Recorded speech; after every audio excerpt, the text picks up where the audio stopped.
जय हिंद स्टूडेंट। आज मैं आपको हिंदी का रिवीजन लेक्चर लूंगी। हिंदी में रिवीजन करेंगे हम सब। ओके, तो सबका ध्यान यहाँ पर स्क्रीन पर होना चाहिए। हम चैप्टर नंबर 1 और 2 का क्या करेंगे? रिवीजन करेंगे। चैप्टर नंबर 1 और 2 के हम रिवीजन करेंगे। ओके, तो सबका ध्यान यहाँ पर होना चाहिए। देखो, मैंने वर्कशीट नंबर 1, हम सबसे पहले वर्कशीट नंबर 1 करेंगे और फिर हमने नोटबुक में जो क्वेश्चन आंसर राइट किए थे वो करेंगे। ठीक है, साथ साथ में। तो सबका ध्यान यहाँ स्क्रीन पर होना चाहिए। तो स्टार्ट करते हैं हम अपना रिवीजन। तो सभी लोग अच्छे से देखेंगे और मेरे साथ साथ आपको भी बोलना है और लर्न करना है। ओके, क्वेश्चन नंबर 1, पूछे गए प्रश्नों के सही उत्तर चुनिए। यानी ये एमसीक्यू वाला क्वेश्चन है। ओके, नंबर 1, लहरें कहाँ टकराती हैं? क्वेश्चन नंबर 1, लहरें कहाँ टकराती हैं? तो लहरें तट पर टकराती हैं। लहरें कहाँ टकराती हैं? तो क, तट पर। बोलो मेरे साथ, लहरें कहाँ टकराती हैं? क, तट पर। नंबर 2, लहरें हमें क्या बंधाती हैं? लहरें हमें क्या बंधाती हैं? तो धैर्य। आंसर क्या होगा? धैर्य। ख, धैर्य। लहरें हमें क्या बंधाती हैं? धैर्य। चलते रहने से क्या मिलता है? नंबर 3, चलते रहने से क्या मिलता है? तो मंजिल। आंसर क्या होगा? मंजिल। चलते रहने से मंजिल मिलता है। तट शब्द का सही अर्थ क्या है? तो किनारा। तट का मतलब क्या होगा? किनारा। नंबर 5, फूल क्या लुटाते हैं? तो फूल मुस्कान लुटाते हैं। फूल क्या लुटाते हैं? तो आंसर होगा मुस्कान। आंसर क्या होगा? मुस्कान। ओके, आगे देखेंगे। समानार्थी शब्द पर गोला लगाइए। समानार्थी शब्द पर गोला लगाइए। देखो, अब आप 4th स्टैंडर्ड में आ गए तो जरूरी नहीं कि मैं हमेशा ये समानार्थी शब्द या विलोम शब्द हम सर्कल वाले ही करें। मैं आपको डायरेक्ट आंसर भी आपको लिखने को एग्जाम में पूछ सकती हूँ। मैं किसी भी तरह से आपको क्वेश्चन पूछ सकती हूँ। आपको सिर्फ आंसर याद होना चाहिए। क्वेश्चन और आंसर दोनों याद होना चाहिए। ऐसा नहीं कि आपको ऑप्शन नहीं मिले तो आप राइट नहीं कर पाओ। ओके, नंबर 1, फूल। तो फूल, इसमें सर्कल लगाना है। अब हम सिर्फ आंसर याद करेंगे क्योंकि हमें आंसर याद करना है। ठीक है, फूल। तो फूल का समानार्थी शब्द पुष्प। देखो, हमने पुष्प पे सर्कल किया था, तो फूल का समानार्थी शब्द पुष्प। नंबर 2, कांटा। तो कांटा का समानार्थी शब्द कंटक। कंटक। नंबर 3, रात। तो रात का समानार्थी शब्द रात्रि। रात का समानार्थी शब्द रात्रि। नंबर 4, वृक्ष। वृक्ष का समानार्थी शब्द पेड़। वृक्ष का समानार्थी शब्द पेड़। अंधकार। अंधकार का समानार्थी शब्द तम। अंधकार। अंधकार का समानार्थी शब्द तम। दीपक। दीपक का समानार्थी शब्द दिया। दीपक का समानार्थी शब्द दिया। मैं आपको इस तरह से पूछ सकती हूँ कि निम्नलिखित प्रश्नों के समानार्थी शब्द लिखिए। निम्नलिखित प्रश्नों के समानार्थी शब्द लिखिए। और मैंने सिर्फ क्वेश्चन लिख दिया तो आपको आंसर लिखना रहेगा। और या तो मैं इस तरह से भी पूछ सकती हूँ जिस तरह से मैंने आपको अभी इस समय पूछा है वर्कशीट में। ओके, दोनों तरह से पूछ सकते हो। तो आपको क्वेश्चन और आंसर दोनों अच्छे से लर्न होना चाहिए। फिर से एक बार देखेंगे। पुष्प। पुष्प, फूल। फूल का समानार्थी शब्द पुष्प। कांटा का समानार्थी शब्द कंटक। कांटा का समानार्थी शब्द कंटक। रात का समानार्थी शब्द रात्रि। रात का समानार्थी शब्द रात्रि। वृक्ष। वृक्ष। वृक्ष का समानार्थी शब्द पेड़। वृक्ष का समानार्थी शब्द पेड़। अंधकार। अंधकार का समानार्थी शब्द तम। अंधकार का समानार्थी शब्द तम। दीपक। दीपक का समानार्थी शब्द दिया। ओके, क्वेश्चन नंबर 3 देखेंगे अब। मैं आपको रीडिंग भी सिखा रही हूँ, तो आपको अगर पढ़ने में कहीं प्रॉब्लम हो सकती है तो आप उसे अच्छे से रीड भी कर सको। ओके, वर्तनी शुद्ध करके लिखिए, यानी अगर यहाँ पर क्या है मात्राएं गलत दी हुई है तो उसे हमें सही करके लिखना है। दीपक, जब भी मैंने आपको कहा, आप जानते हो कि जब छोटी ई और छोटा ऊ आता है तो हम धीरे से बोलते हैं, और बड़ा ऊ या छोटी ई बड़ा ऊ और बड़ी ई आती है तो हम जोर से बोलते हैं। ओके, तो दीपक, दीपक तो क्या होगा, दीपक, दीपक लिखा है फर्स्ट नंबर में, तो बड़ी ई लग जाएगा तो सही सेंटेंस, सही शब्द क्या हो जाएगा, दीपक। मुस्कान, नहीं, आंसर क्या होगा, मुस्कान। ओके, तो छोटा ऊ आ जाएगा। नंबर 3, मंजिल, मंजिल खींच के हम बोल रहे बड़ी ही लगी है, पर क्या होगा, मंजिल, मंजिल। जीवन, पन क्या होगा सही, जीवन, यानी बड़ी यू को हम खींच के बोलते हैं, बड़े यू को सुर में खींच के बोलते हैं, इस तरह से। ओके, मात्राओं का हमें ध्यान रखना पड़ता है हिंदी में, ठीक है, जैसे आप इंग्लिश में स्पेलिंग का ध्यान रखते हो। ओके, चलो, निम्नलिखित प्रश्नों के उत्तर लिखिए, निम्नलिखित प्रश्नों के उत्तर लिखिए। नंबर 1, फूल हमें क्या सबक सिखाते हैं, बोलो मेरे साथ, फूल हमें क्या सबक सिखाते हैं, ये हमारा क्या है, क्वेश्चन है। अब आंसर देखेंगे हम। फूल हमें कांटों में रहकर भी मुस्कान लुटाने का सबक सिखाते हैं, बोलो मेरे साथ, फूल हमें कांटों में रहकर भी मुस्कान लुटाने का सबक सिखाते हैं, फूल हमें कांटों में भी रहकर मुस्कान लुटाने का सबक सिखाते हैं। अब नंबर 2, किसका नाम अमर हो जाता है, किसका नाम अमर हो जाता है, ये हमारा क्वेश्चन है। तो आंसर देखेंगे। अंधकार पीने वालों का नाम अमर हो जाता है, अंधकार पीने वालों का नाम अमर हो जाता है।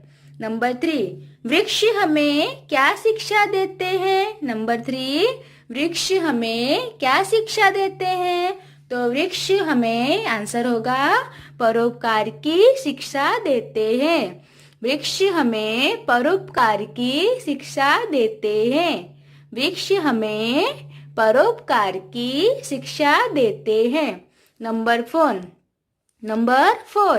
इन सभी से हमें क्या सीखने को मिलता है, इन सभी से हमें क्या सीखने को मिलता है, तो इन सभी से हमें प्रेम और त्याग की भावना सीखने को मिलती है, इन सभी से हमें प्रेम और त्याग की भावना सीखने को मिलती है। अब आगे देखेंगे क्वेश्चन नंबर 5, क्वेश्चन नंबर क्या आ गया हमारा 5, शब्दों का वाक्यों में प्रयोग कीजिए। देखो हमने थर्ड स्टैंडर्ड में भी पढ़ा था कि आप शब्द वही होने चाहिए, शब्द वही है, आपकी वाक्य रचना अलग सही होनी चाहिए, बाकी आप इसके अलावा भी दूसरे शब्द बना सकते हो, जैसे मैं आपको हर बार बोलती हूँ, ठीक है।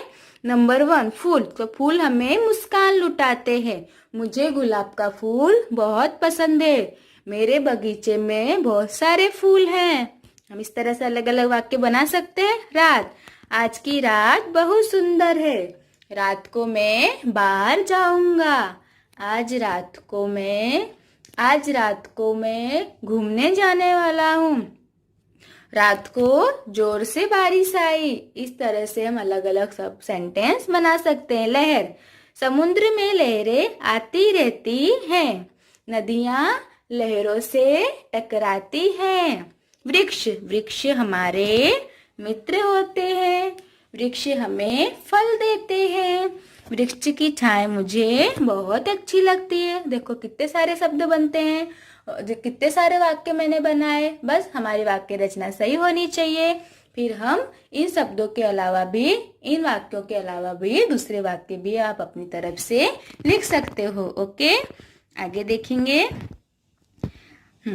ये भी क्वेश्चन आंसर है, ये नोटबुक में जो मैंने आपको लिखाए थे वर्कशीट से पहले। ओके, प्रश्नों के उत्तर लिखिए। फूल क्या लुटाते हैं? तो फूल मुस्कान लुटाते हैं। फूल क्या लुटाते हैं हमें? फूल मुस्कान लुटाते हैं। नंबर 2, वृक्ष क्या क्या दान करते हैं? वृक्ष हमें क्या क्या दान करते हैं? तो मैंने आपको पोयम में समझाया था कि वृक्ष हमें फल, फूल, ताजी हवा आदि दान करते हैं। फल, फूल, ताजी हवा, लकड़ियाँ, ये सब हमें कौन दान करता है? वृक्ष दान करते हैं। ओके। नंबर 3, कैसे लोग त्यागी कहलाते हैं? तो दूसरों के हित के लिए जीने वाले लोग त्यागी कहलाते हैं। दूसरों के हित के लिए जीने वाले लोग क्या कहलाते हैं? त्यागी कहलाते हैं। ओके। तो आपको हिंदी और इंग्लिश में अगर स्टोरी याद है तो आप अच्छे से आंसर लिख सकते हो। इसमें तो कितनी सारी स्टोरी होती है और हमें स्टोरी में से ही आंसर लिखना होता है। ओके। तो क्वेश्चन आंसर आप स्टोरी जब आपको अच्छे से याद होगी तो आप अच्छे से ही लिखो। इसलिए जब मैं आपको समझाती हूँ तो आप स्टोरी को अच्छे से समझा करो। ओके। और ये मैंने रिवीजन कराया है तो आप इसी तरह से अपना रिवीजन कंप्लीट करोगे। ओके। अब chapter number 2, worksheet number 2। Chapter number 2, worksheet number 2। यहाँ पे मैं आपको चैप्टर नंबर 1 और 2 का रिवीजन करा रही हूँ। ओके। पूछे गए प्रश्नों के सही उत्तर चुनिए। पूछे गए प्रश्नों के सही उत्तर चुनिए। यहाँ पे MCQ है, देखेंगे। नंबर 1, पृथ्वीयर्स का मित्र कौन था? तो सबको पता है, डामन। पृथ्वीयर्स का मित्र कौन था? डामन। पृथ्वीयर्स का मित्र कौन था? डामन। पृथ्वीयर्स की जगह कैद होने को कौन तैयार हो गया? पृथ्वीयर्स की जगह कैद होने को कौन तैयार हो गया? तो डामन। राजा ने अविश्वास भरी दृष्टि से किसे घूरा? राजा ने अविश्वास भरी दृष्टि से किसे घूरा था? तो डामन को घूरा था। मित्र शब्द का लिंग भेद क्या है? तो मित्र का पुल्लिंग। प्राचीन का समानार्थी शब्द पुराना। देखो यहाँ पे एक समानार्थी शब्द और प्राचीन। प्राचीन का समानार्थी शब्द पुराना। ओके। नंबर 2, निम्नलिखित शब्दों का मिलान उनके समानार्थी शब्द से कीजिए। देखो पहले वाले वर्कशीट में मैंने आपको सर्कल कराया, यहाँ पर मैंने आपको मैचिंग कराई और मैं एग्जाम में खाली आंसर भी पूछ सकती हूँ। तो आपको क्या होना चाहिए? क्वेश्चन और आंसर लर्न होना चाहिए। आपको समानार्थी शब्द पता होने चाहिए, फिर हम उसे किस भी तरह से पूछे। ओके। क्योंकि अब आप 4th स्टैंडर्ड में आ गए हो। ओके। नंबर 1, मित्र। तो मित्र का समानार्थी हम इसमें से मैच करना है। तो जिस तरह से मैंने लिखा है, नंबर 3 पे देखो लिखा है दोस्त। तो मित्र का समानार्थी दोस्त। मित्र का समानार्थी दोस्त। संकट। संकट का समानार्थी मुसीबत। बोलो मेरे साथ, संकट का समानार्थी मुसीबत। आश्चर्य। आश्चर्य का समानार्थी अचरज। आश्चर्य का समानार्थी अचरज। परिवार। परिवार का समानार्थी कुटुंब। परिवार का समानार्थी कुटुंब। मूर्ख। मूर्ख का समानार्थी बेवकूफ। मूर्ख का समानार्थी बेवकूफ। एक बार फिर से बोलो मेरे साथ, मित्र का समानार्थी दोस्त। मित्र का समानार्थी दोस्त। संकट का समानार्थी मुसीबत। संकट का समानार्थी मुसीबत। आश्चर्य का समानार्थी अचरज। आश्चर्य का समानार्थी अचरज। परिवार। परिवार का समानार्थी कुटुंब। परिवार का समानार्थी कुटुंब। और मूर्ख। मूर्ख का समानार्थी बेवकूफ। ओके। यहाँ पे क्वेश्चन आंसर देखेंगे। निम्नलिखित प्रश्नों के उत्तर लिखिए। निम्नलिखित प्रश्नों के उत्तर लिखिए। नंबर 1, सिरिकेस ने सिपाहियों ने पृथ्वीयर्स को क्यों गिरफ्तार कर लिया? कि सिरिकस के सिपाहियों ने पृथ्वीयर्स को क्यों गिरफ्तार कर लिया था? तो देखो आंसर मैंने आपको लिखते समय बताया था कि सिरिकस के सिपाहियों ने पृथ्वीयर्स को इसलिए गिरफ्तार कर लिया क्योंकि उसने राजा के बारे में कुछ कहा था। नहीं, उसने क्या? राजा के बारे में कुछ कहा था। आंसर क्या होगा? हम देखो थोड़े आंसर हम क्वेश्चन में से ही लिखते हैं। देखो, सिरिकस के सिपाहियों ने पृथ्वीयर्स को, ये हमारा कॉपी है क्वेश्चन में से, इसलिए गिरफ्तार कर लिया क्योंकि उसने राजा के बारे में कुछ कहा था। नंबर 2, मृत्युदंड सुनकर पृथ्वीयस ने राजा से क्या विनती की? मृत्युदंड सुनकर पृथ्वीयस ने राजा से क्या विनती की? तो आंसर लिखेंगे, मृत्युदंड सुनकर पृथ्वीयस ने राजा से कहा, फांसी के पहले एक बार घर जाना चाहता हूँ ताकि अपने परिवार वालों को अलविदा कह सकूं। देखो, हमें स्टोरी याद है तो हम आंसर अपने हिसाब से लिख सकते हैं। ओके, कि उसने राजा से कहा कि मुझे एक बार घर जाने दो ताकि मैं अपने परिवार वालों को अलविदा कह सकूं, अपने परिवार वालों को आखिरी बार मिल सकूं। ओके, नंबर 3, राजा का स्वभाव कैसा था? तो राजा का स्वभाव क्रूर था। राजा का स्वभाव कैसा था? तो राजा का स्वभाव क्रूर था। पृथ्वीयस को किस शर्त पर घर जाने की अनुमति मिली? पृथ्वीयस को किस शर्त पर घर जाने की अनुमति मिली? तो पृथ्वीयस को इस शर्त पर घर जाने की अनुमति मिली कि अगर पृथ्वीयस लौट के नहीं आया तो दामन को फांसी पर लटका दिया जाएगा। किस शर्त पर अनुमति मिली थी? कि अगर पृथ्वीयस घर वापस लौटकर नहीं आया तो उसके दोष दामन को फांसी पर लटका दिया जाएगा। ओके, राजा ने पृथ्वीयस के न लौटने पर दामन से क्या कहा? राजा ने पृथ्वीयस के न लौटने पर दामन से क्या कहा? आंसर देखेंगे, सभी को पता होगा क्योंकि सभी ने स्टोरी अच्छे से समझी है। राजा ने पृथ्वीयस के न लौटने पर दामन से कहा, तुम्हारा मित्र तुम्हें संकट में डालकर फरार हो गया।